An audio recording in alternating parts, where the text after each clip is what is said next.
একটা পুলিশের গায়ে যদি হাত পড়ে, এই সরকার তার আইন প্রয়োগ করে যতদূর যেতে হয় হবে। শুধু অ্যারেস্ট নয়, কনভিকশন করানো পর্যন্ত ক্লোজ মনিটরিং করার দায়িত্ব আমাদের থাকবে। আপনারা কাজ করবেন ভয়মুক্ত হয়ে। আপনাদের হোম মিনিস্টার তথা চিফ মিনিস্টার আপনাদের সাথে আছে। এই কাজগুলো করবেন না, এই কাজগুলো থেকে বিরত থাকুন।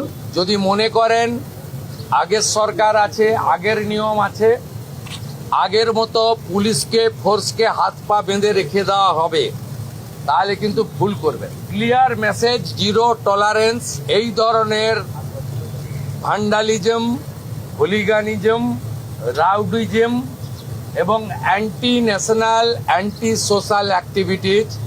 আমি পুলিশ মন্ত্রী, হোম মিনিস্টার হিসাবে লাস্ট ওয়ার্ড বলে গেলাম, একটা পুলিশের গায়ে যদি হাত পড়ে, এই সরকার তার আইন প্রয়োগ করে যতদূর যেতে হয় হবে। শুধু অ্যারেস্ট নয়, কনভিকশন করানো পর্যন্ত ক্লোজ মনিটরিং করার দায়িত্ব আমাদের থাকবে। আর পুলিশের সমস্ত বন্ধুদের বলবো, বিএনএস যা বলেছে, আপনাকে ট্রেনিং পিরিয়ডে যা বলেছে, আপনার সুপিরিয়র যা অর্ডার দেবে অন স্পট আপনি চিন্তামুক্ত হয়ে করবেন। কে কোন দল করেন, কে কোন ধর্মের লোক, কে কোন সম্প্রদায়ের লোক, কে কোন প্রভাবশালীর ক্লোজ লোক, তার এগেনস্টে অ্যাকশন নিতে গেলে 5 বার ভাবতে হবে। আপনারা এই চিন্তা মুক্ত করুন।